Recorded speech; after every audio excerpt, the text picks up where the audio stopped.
Buenos días, mis hermanos, que el Señor los bendiga. Voy a invitarles a los niños que puedan ir a sus clases.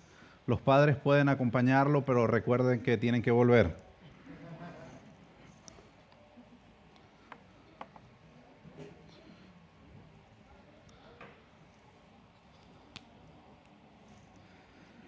Mientras los niños salen, voy a invitarlos a buscar en sus Biblias, en el capítulo 3 de Apocalipsis, el versículo 1.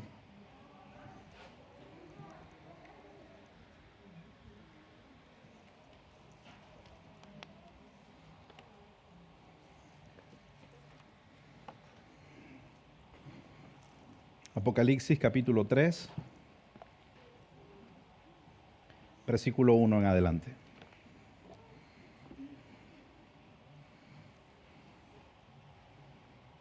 Si ya lo tienes, puedes ponerte de pie.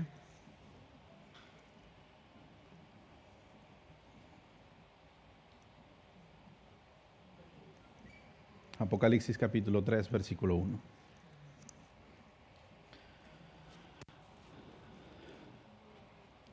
Escribe al ángel de la iglesia en Sardis. El que tiene los 7 espíritus de Dios y las 7 estrellas dice esto: Yo conozco tus obras, que tienes nombre de que vives, pero estás muerto. Ponte en vela y afirma las cosas que quedan, que estaban a punto de morir, porque no he hallado completa tus obras delante de mi Dios. Acuérdate pues de lo que has recibido y oído, guárdalo y arrepiéntete. Por tanto, si no velas, vendré como ladrón, y no sabrás a qué hora vendré sobre ti.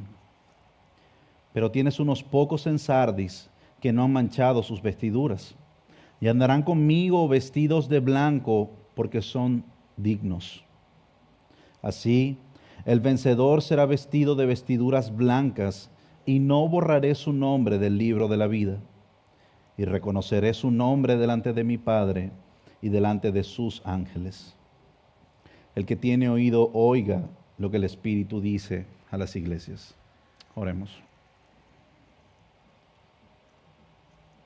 Padre, requerimos tu asistencia en esta hora, Señor. Queremos que tu Espíritu Santo hable a nuestros corazones. Queremos ser transformados con el poder de tu palabra y encomendamos nuestra mente y nuestro corazón a este tiempo donde tú hablarás a nuestras vidas. Diriges nuestras mentes y nuestros corazones a tu verdad para reconocerte y adorarte porque tú eres nuestro Dios. Oramos, Señor, en el nombre de Jesús. Amén. Pueden sentarse, mis hermanos.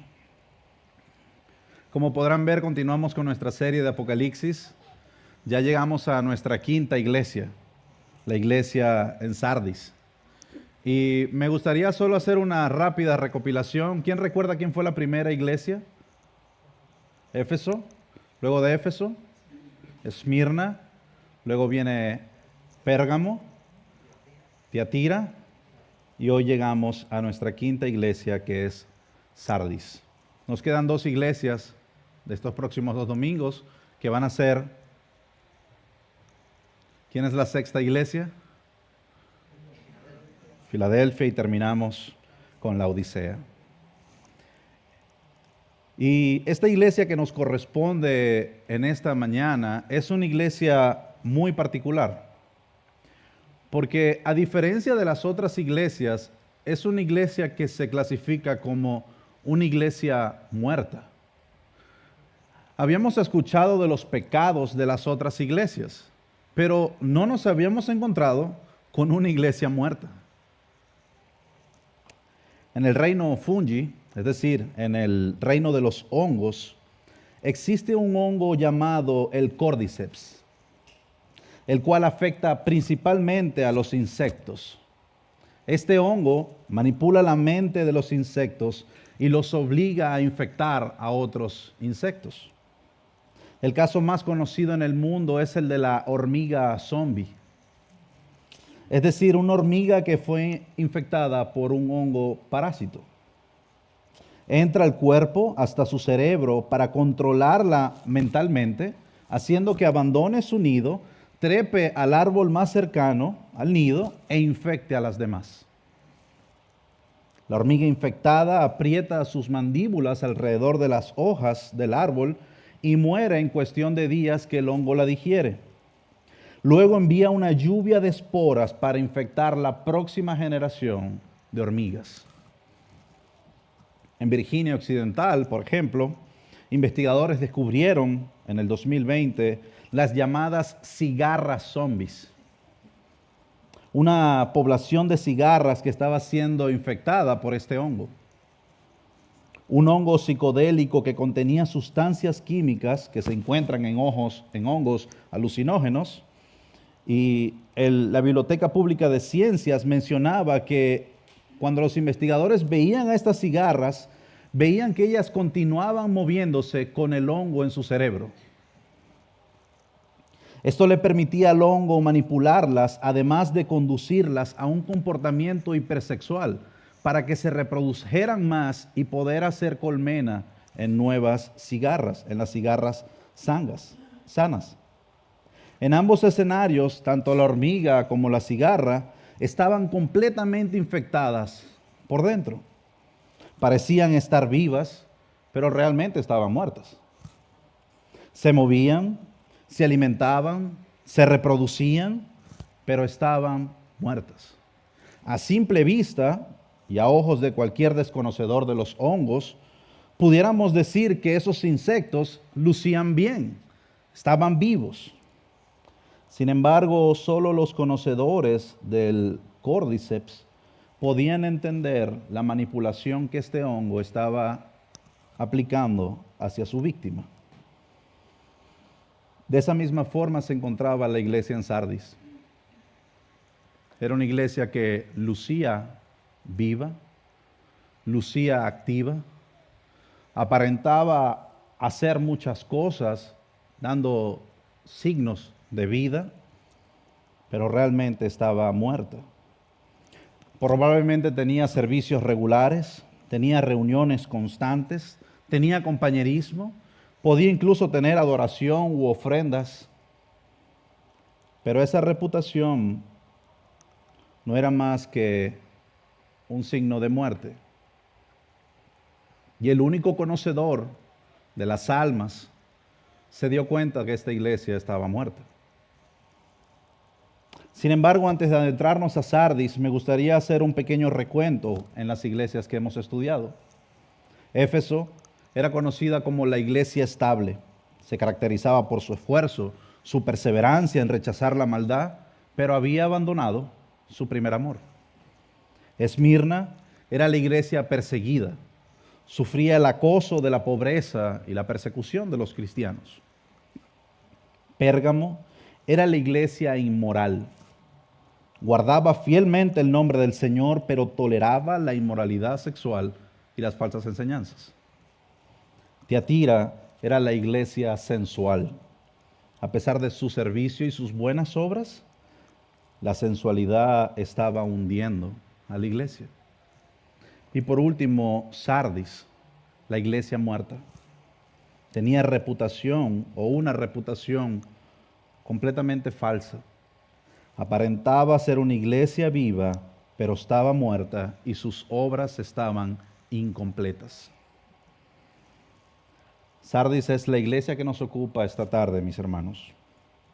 Y mi deseo es que meditemos al menos en 3 puntos con relación a esta iglesia. 3 sencillos puntos. En primer lugar, su realidad. Es decir, cómo era el estado de esta iglesia, cómo se encontraba y qué la había llevado a esta situación. En segundo lugar, el remedio. Es decir, cómo podían salir de esta situación y revertir su condición. Y en tercer lugar, su recompensa. ¿Qué conseguirían si implementaban dicho remedio y cuál era el resultado? ¿Cuál era su beneficio? Su realidad, su remedio y su recompensa. En primer lugar, la realidad de la iglesia en Sardis. Lo vemos en el versículo 1.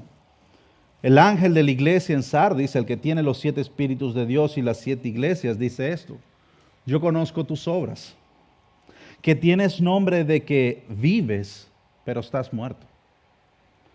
Esa era la realidad inmediata de Sardis. Y hay algo interesante cuando usted lee las demás iglesias en comparación de Sardis, es que todas las cartas a las iglesias en la anterioridad iniciaban con un halago. Conozco tus obras, sé que perseveras, sé que eres fiel, sé que guardas la doctrina, pero en Sardis no hay ningún elogio. Hay una afirmación directa que dice, estás muerta, estás muerta. Cristo no toma el tiempo para resaltar ninguna fortaleza en Sardis, no al momento. Otras versiones dicen de esta frase, tienes nombre de que vives, pero estás muerto. Otras versiones dicen, tienes fama de estar vivo.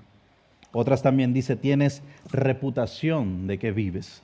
Es decir, para las comunidades en Sardis, la iglesia en Sardis tenía una reputación buena, tenía buena fama. Hay una versión más dinámica que dice, sé que tienes fama de obedecerme fielmente, pero la verdad es que no me obedeces. La fama y la reputación de la iglesia en Sardis se basaba en las opiniones de los hombres. El fundamento de la reputación de Sardis estaba en la opinión del hombre, no en la opinión de Dios. Los ojos que evaluaban su vitalidad no veían lo interno, sino lo externo. Y qué fácil es cuando juzgamos externamente. Pudiéramos nosotros hacer el ejercicio, justo acá en la ciudad de Houston. ¿Viene a su mente una de las iglesias más grandes de Estados Unidos acá? Por supuesto que sí. Y externamente, como los de Sardis, pudiéramos decir, es una iglesia viva, es una iglesia grande, es una iglesia exitosa. Pero en la radiografía espiritual que Cristo realiza a Sardis, el resultado es la muerte. Cristo sí ve lo interno. Él sí escudriña lo más profundo de nuestro ser. Él desnuda nuestros corazones y nos mira como realmente somos. Las apariencias no serán suficientes para engañarlo. Él no admite mentiras, ni tampoco se deja llevar por las apariencias. Él escanea nuestra alma y consigue nuestras más profundas motivaciones, anhelos y deseos. No escapamos de su escáner. El Cristo omnisciente es el que ve a Sardis del otro lado de las multitudes que la aplaudían y la admiraba y dice, estás muerta. ¿Recuerdan cuando Dios está trabajando en el corazón de Samuel? Que lo envía a la casa de Isaí para elegir al próximo rey de Israel. Que Isaí hace el desfile de los grandes hijos que tenía, los más calificados, los más fuertes, con el mejor perfil y la mejor apariencia para ser el futuro rey de Israel y para poder suplantar al que va a ser Saúl, el rey físicamente calificado. Dios le dice a Samuel, no mires a su apariencia ni a lo alto de su estatura, porque lo he desechado. Porque Dios no ve como el hombre ve, pues el hombre mira la apariencia exterior, pero el Señor mira el corazón. Y fue una lección que Samuel entendió y aplicó a lo largo de su ministerio. Y era una lección que los creyentes en Sardis debían entender. Era una lección específica que el ángel de la iglesia en Sardis, el pastor, debía entender. No importaba el activismo de la iglesia, no importaba el desarrollo ministerial de la iglesia o la apariencia que esta iglesia tenía, porque en su corazón estaban vacíos, estaban muertos. Jeremías 20:12 dice, oh Señor de los ejércitos, que pruebas al justo, que ves las entrañas y el corazón. Hermanos, nosotros podemos manifestar a los hombres las mejores intenciones y los mejores deseos, pero aún esas mejores intenciones y mejores deseos pueden estar revestidas de orgullo y hipocresía. Aún nuestras mejores sonrisas pueden estar llenas de falsedad. Pero hay un Dios que lo ve. Hay un Dios que escudriña nuestros corazones y que Él sabe realmente nuestras motivaciones.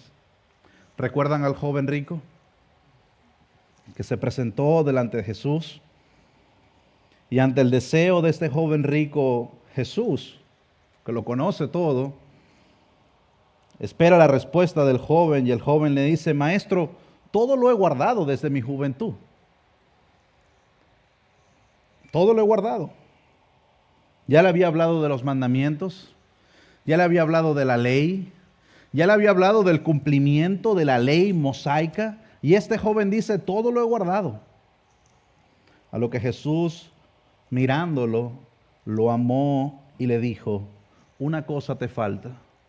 Ve y vende cuanto tienes y da a los pobres, y tendrás tesoros en el cielo. Entonces vienes y me sigues.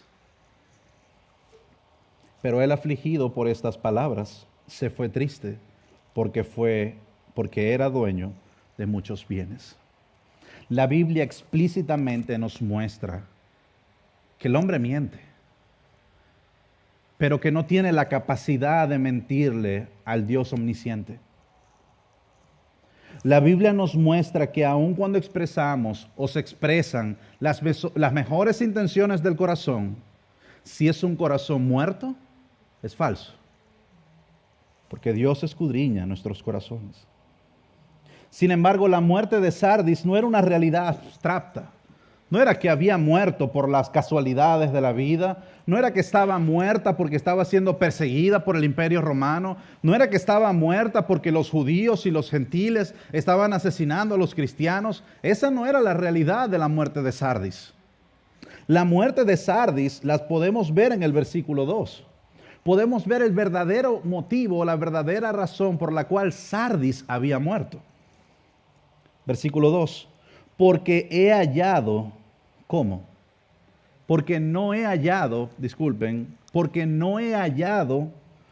completas tus obras delante de mi Dios.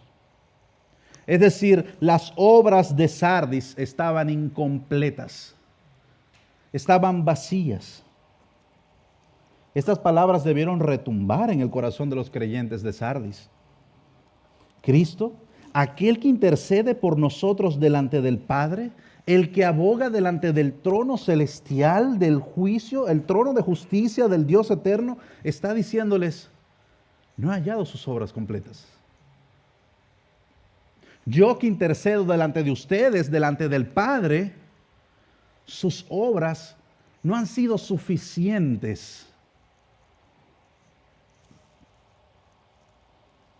Tus obras, en resumen, no son perfectas, porque no eran obras motivadas por su Espíritu, porque no eran obras asistidas por el poder de Dios. No eran cristianos que se esforzaban para lograr la perfección en Cristo. No. Ya veremos más adelante que ya esos estaban y ya esos recibieron su recompensa en esta carta. La realidad era de hombres y mujeres que no estaban completas sus obras porque estaban muertos en sus delitos y pecados. La iglesia estaba sumergida entre no cristianos y cristianos. Y ese ahogo, y ese trigo, y esa cizaña, estaba creciendo más la cizaña y estaba ahogando al trigo, y lo que prevalecían eran las obras de la cizaña y no las obras del trigo. Y en ese escenario la iglesia se había conformado y estaba muerta. Entendamos algo, hermanos. El Señor no estaba teniendo una actitud de insatisfacción en busca de perfeccionismo. No. Él pesa los corazones. Él es el que conoce las verdaderas intenciones de nuestro corazón. Y ante esa realidad, Él afirma que las obras de Sardis estaban incompletas. ¿Recuerdan a Belsasar, el rey de Babilonia, el hijo de Nabucodonosor? El rey había organizado un banquete y había mandado a sacar las vasijas de oro y de plata que habían sido robadas del templo de Jerusalén, y había decidido hacer una fiesta en su palacio. Belsasar decidió usar los objetos sagrados del Dios viviente para su disfrute. Y justo en ese momento, y justo en esa celebración, dedos de mano humana aparecieron en la pared y escribieron Mene, Mene, Telke, Ufarsin. Ante esa escritura, el rey se atribuló y llamó a los consejeros, a los intérpretes. Y nadie pudo interpretarlo hasta que un hombre, Daniel, vino al encuentro e interpretó el significado de las palabras. Quiero concentrarme en la palabra tekel. Esa palabra, la Biblia nos explica su significado y nos dice, ha sido pesado en la balanza y hallado falto de peso. Belsasar había sido puesto en la balanza y cuando se veía, el lugar donde decía el peso estaba falto, estaba incompleto. Y esa era la realidad de la iglesia en Sardis. Estaban faltos de peso, estaban vacíos, eran cadáveres espirituales.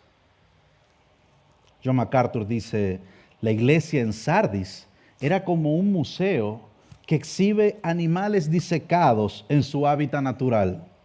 Todo parece estar normal, pero nada está vivo.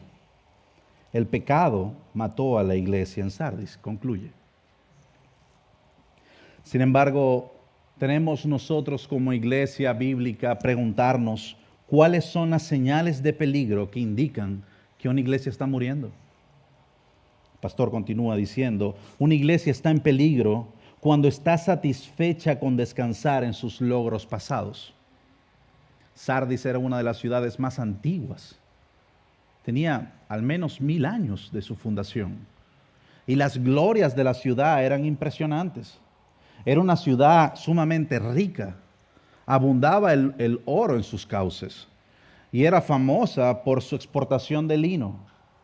Las glorias de esa ciudad posiblemente habían alcanzado el concepto, la mentalidad de la iglesia. Y descansaban en el pasado. Continúa MacArthur y dice, cuando está más preocupada en las formas litúrgicas que en la realidad espiritual. Cuando se centra en remediar las enfermedades sociales en vez de cambiar el corazón de las personas mediante la predicación del Evangelio de Jesucristo que da vida. Cuando se preocupa más por las cosas materiales que por las espirituales. Cuando se preocupa más por lo que piensan los hombres que por lo que Dios dijo. Cuando está más enamorada de sus credos doctrinales y sus sistemas de teología que por la palabra de Dios. Cuando pierde su convicción de que cada palabra de la Biblia es la palabra de Dios misma, sin importar la asistencia que tenga, ni lo importante de sus edificios, a pesar de su prestigio en la comunidad, tal iglesia, al haber negado la única fuente espiritual de vida, está muerta. Esa era la realidad de Sardis.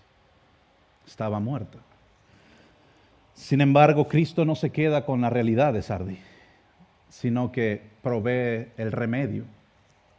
En segundo lugar, el remedio para la iglesia en Sardis. Versículo 2 y versículo 3. Ponte en vela y afirma las cosas que quedan, que estaban a punto de morir, porque no he hallado completa tus obras delante de mi Dios. Acuérdate pues de lo que has recibido y oído, y guárdalo y arrepiéntete.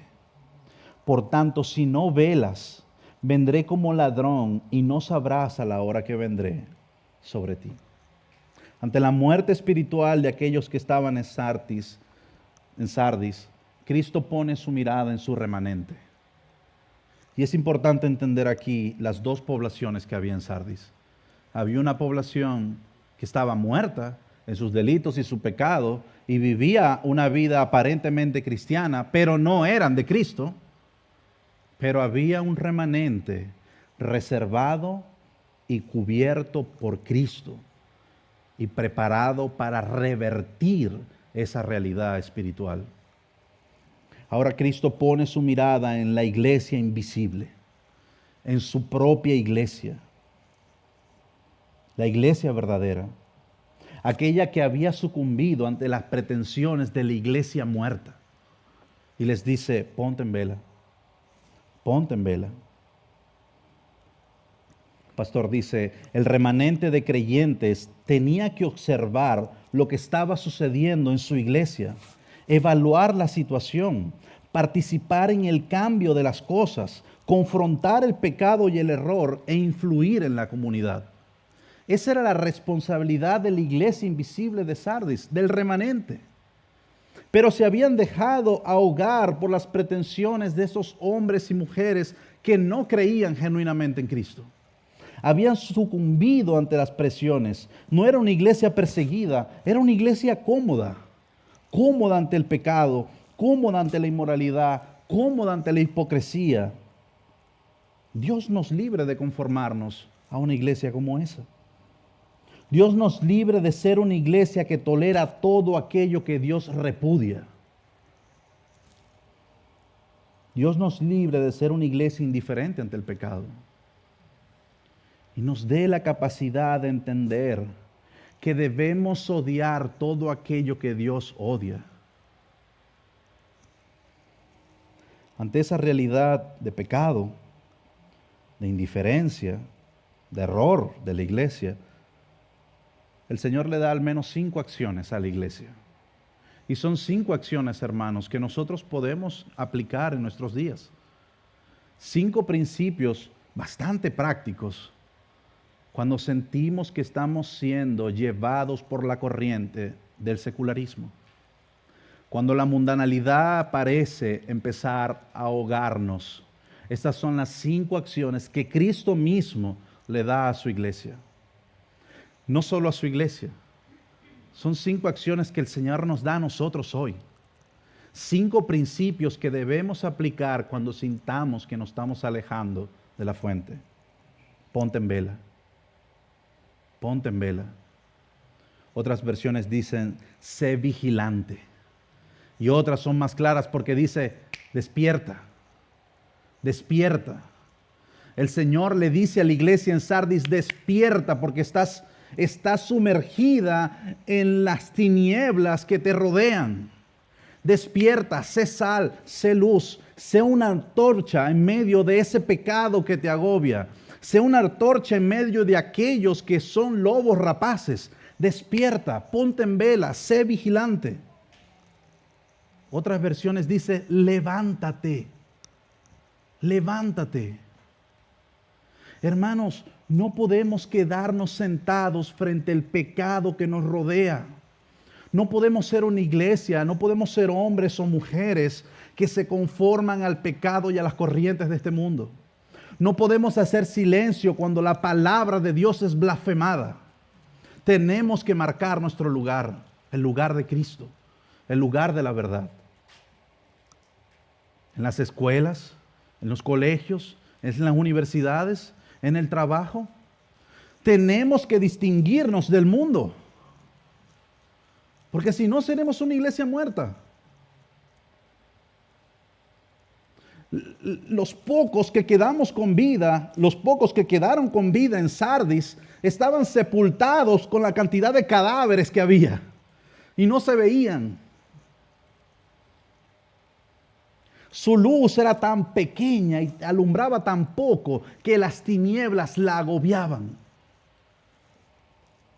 Pero Dios le dice, Cristo le dice, levántate, levántate. ¿Recuerdan esas palabras de Cristo? Levántate tú que duermes y te alumbrará Cristo. Cristo está despertando del letargo espiritual en el que se encontraba la iglesia. Era como, ¿han visto esos falsos videos de la hipnosis? Que supuestamente duermen a la persona, pero luego hay un punto donde hay un chasquido y despiertan. Ese letargo espiritual en el que se encontraba Sardis. Veían el pecado y se dejaban ir. Y Cristo le dice, despierta, deja de seguir la corriente, despierta, sé vigilante. En segundo lugar, hay varios textos también que podemos decir acerca de esto. ¿Recuerdan 1 de Pedro 5:8? sean de espíritu sobrio, estén alerta. Su adversario, el diablo, anda al acecho como león rugiente buscando a aquel devorar. Estén alertas. ¿Y recuerdan la historia, la parábola de las 10 vírgenes? La que Jesús contó en Mateo 25. 5 sensatas, 5 insensatas. Las insensatas no tomaron el aceite, no fueron prudentes. Y cuando cayó la oscuridad, que llegó el novio, se les acabó el aceite y no podían alumbrar. Fueron a buscar más aceite y cuando volvieron a la fiesta la puerta estaba cerrada. Y llamaron y dijeron, somos las 5, no las conocemos. Debemos ser una iglesia prudente. También sigue diciendo el texto, afirma las cosas que quedan. Y esa es una frase interesante, porque luego de que les dice, ponte en vela, y añade, y afirma las cosas que quedan, las cosas que quedan son las cosas que la iglesia tenía que fortalecer. Las cosas que quedan es la que ellos tenían que invertir su tiempo. Eran las personas y las funciones de la iglesia. Es decir, Cristo les está exhortando a iniciar el proceso de corrección de fondo. Corrige la doctrina, corrige tu concepto del diezmo, corrige tu concepto de santidad, corrige tu concepto de la enseñanza, corrige tu concepto de servicio, corrige las cosas que quedan, que están a punto de morir. Corrígelas. Lo que venían haciendo estaba mal y como consecuencia era una iglesia muerta. Y Cristo le dice, replantea la estrategia. Porque esa estrategia no está basada en mi palabra. Por eso estás muerta. Un comentarista dice que las cosas que quedan puede significar las personas que aún no estaban muertas, pero que estaban a punto de morir, de apatía, de indiferencia. Cristo le está diciendo al pastor de Sardis, rescata a estas personas. Fortalece las pocas gracias que te quedan, las que a pesar de tu mortífero sueño no han sido extinguidas. Esa pequeña llama de gracia, fortalécela. Mis hermanos, somos llamados a fortalecernos los unos con los otros. Es nuestro llamado como iglesia a fortalecernos en medio de la debilidad. A confesar nuestros errores, a confesar nuestros problemas, a confesar nuestros puntos débiles, aquellos que nadie sabe. Somos llamados a confesarnos.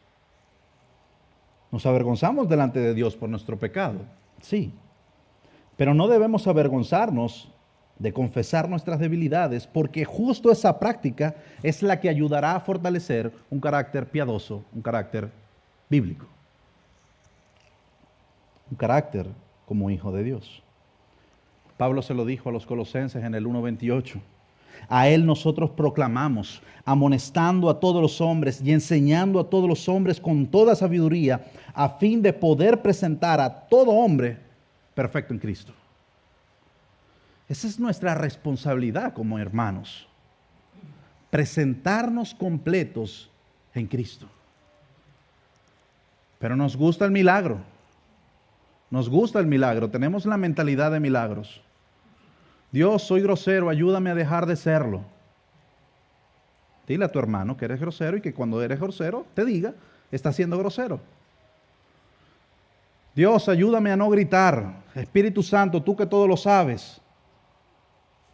Dile a tu hermano que tienes problemas con tu tono de voz para que cuando grites te digan, cállate.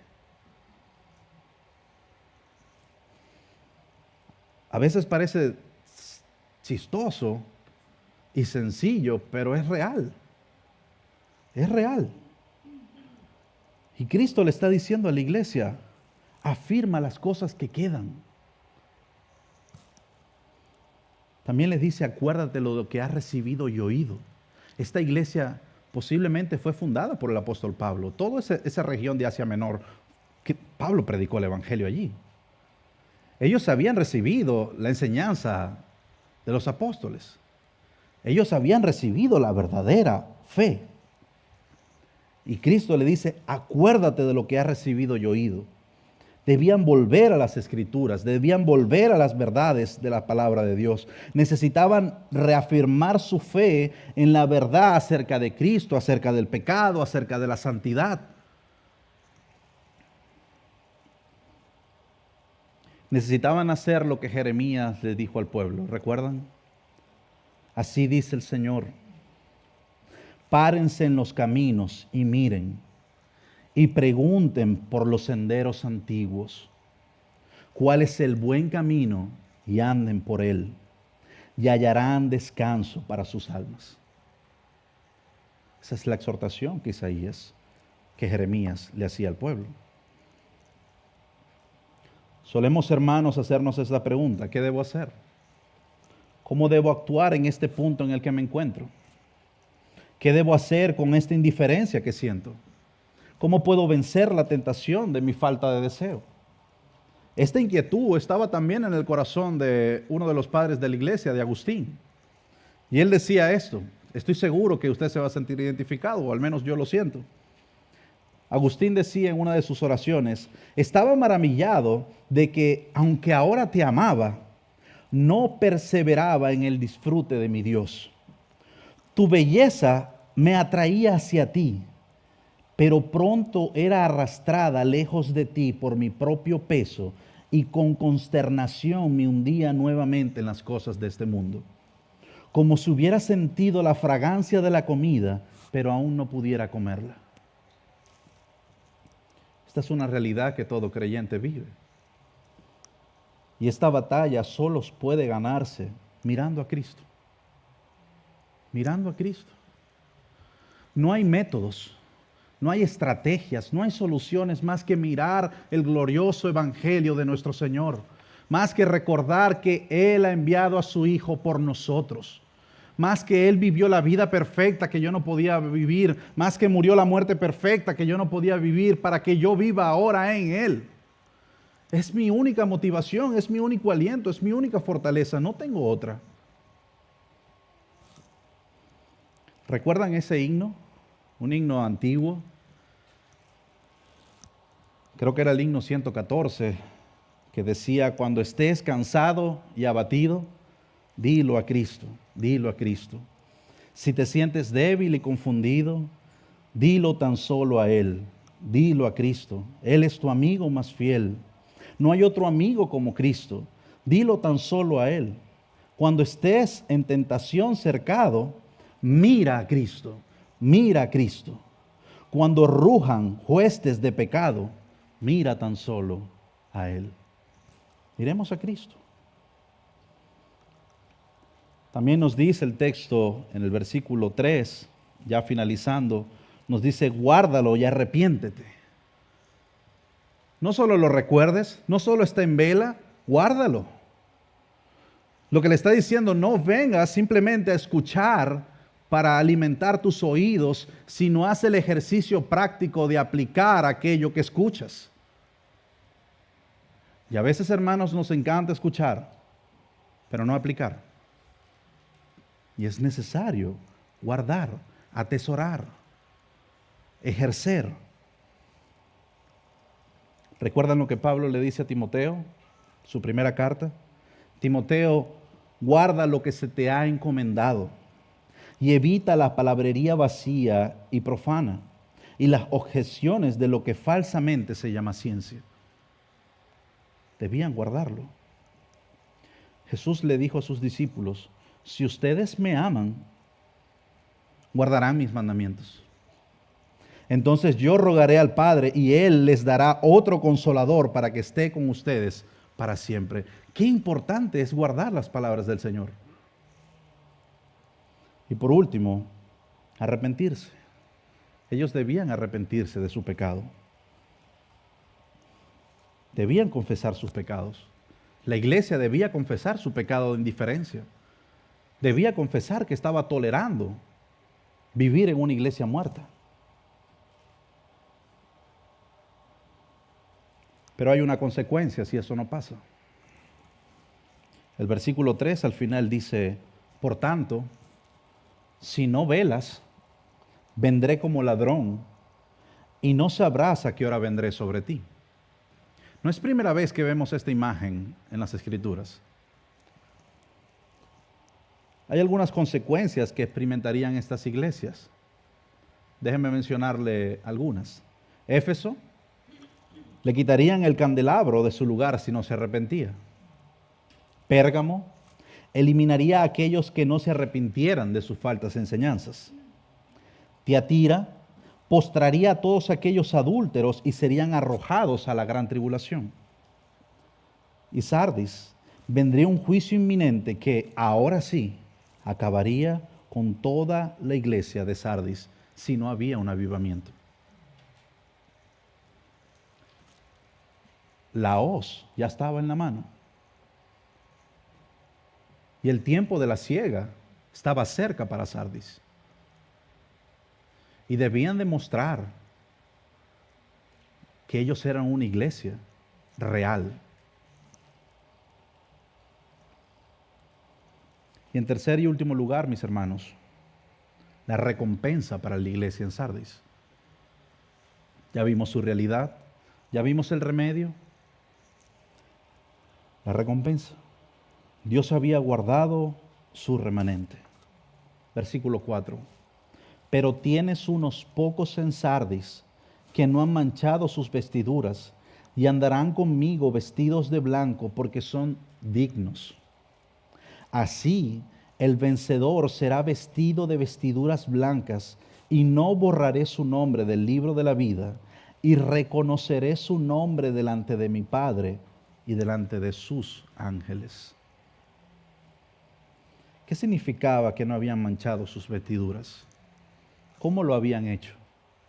Bueno, este remanente no se había dejado influir por la cultura secularizada de la época.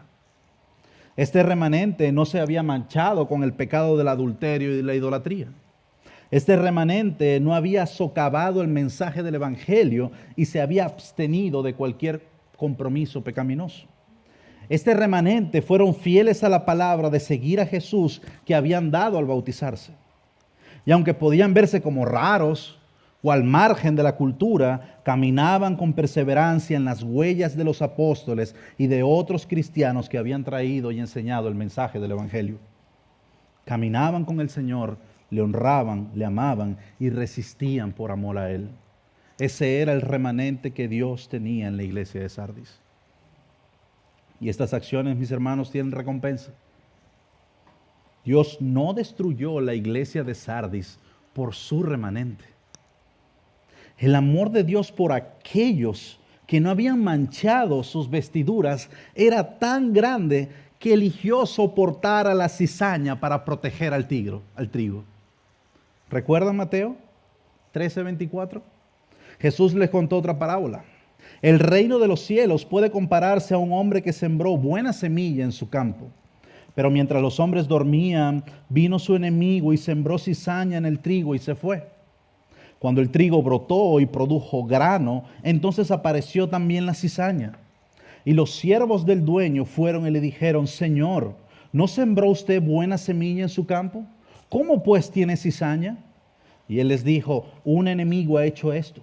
Y los siervos le dijeron: ¿quiere usted que vayamos y la recojamos? Pero él dijo: no sea que al recoger la cizaña arranquen el trigo junto con ella. Dejen que ambos crezcan juntos hasta la cosecha, y al tiempo de la cosecha le diré a los segadores: recojan primero la cizaña, átenla en manojos para quemarla, pero el trigo recójanlo en mi granero. Dios había soportado con paciencia la cizaña que había en la iglesia en Sardis, por amor a su remanente, por amor a su remanente. Y a ese remanente le esperaba una recompensa. Todas las iglesias recibieron una recompensa, o se les fue dada una promesa. A Éfeso se les dijo: al vencedor le daré de comer del árbol de la vida que está en el paraíso de Dios.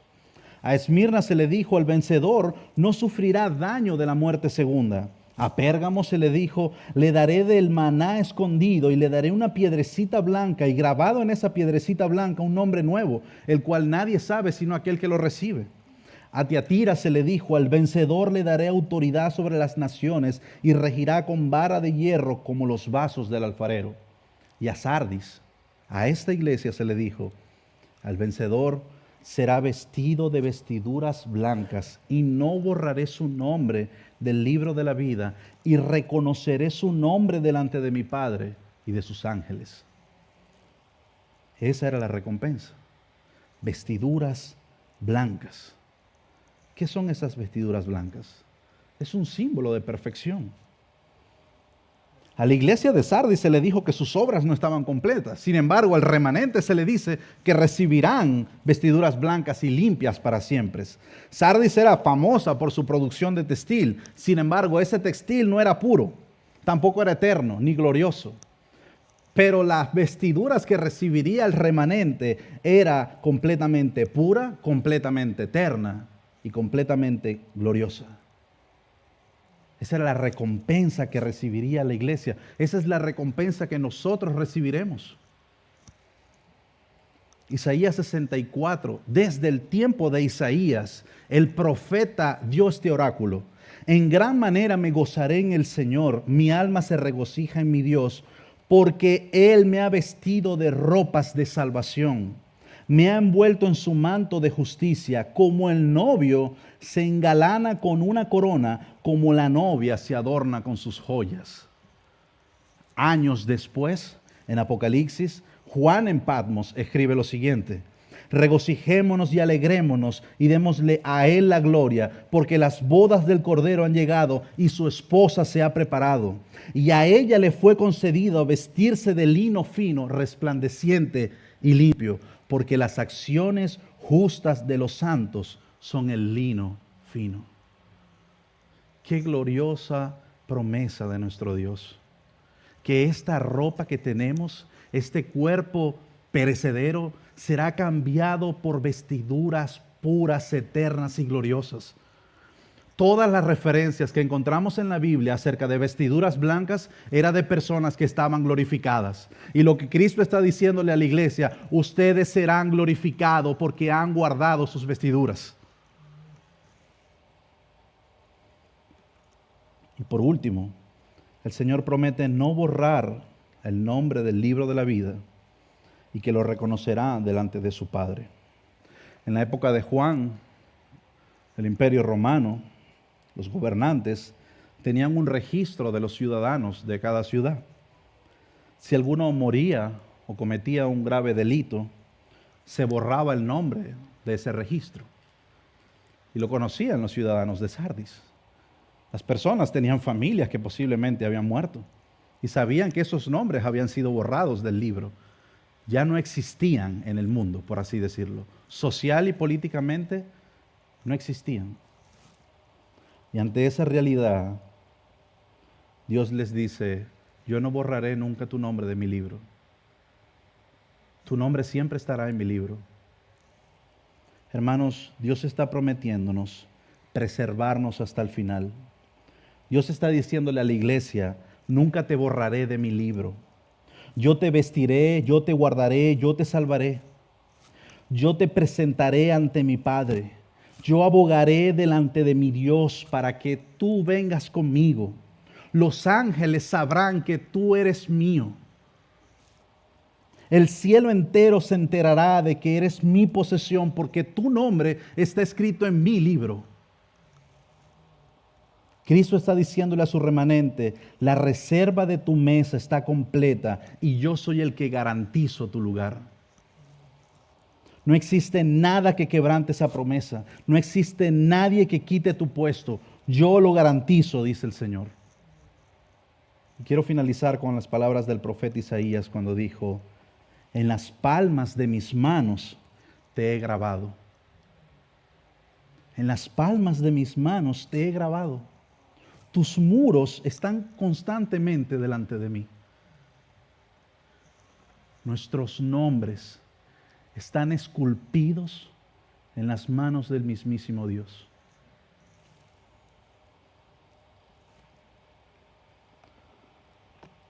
Algunos historiadores dicen que hubo un hombre llamado Melitón, el cual sirvió como obispo en Sardis.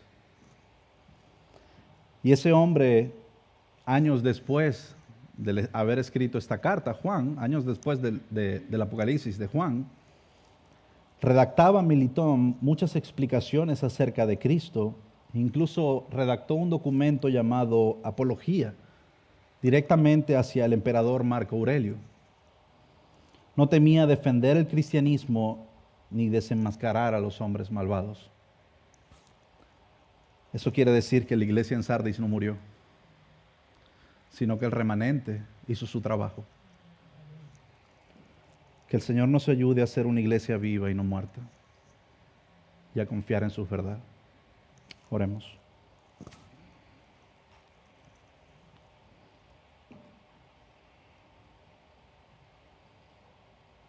Te agradecemos, Señor, por tu salvación. Gracias porque nuestros nombres han sido escritos en tu libro. Anhelamos esas bodas, Señor. Anhelamos las bodas del Cordero. Queremos estar allí, Señor, celebrando tu gloria, tu honra, por los siglos de los siglos. Ayúdanos a ser una iglesia viva, santa, que glorifique y honre tu nombre. En Jesús oramos. Amén.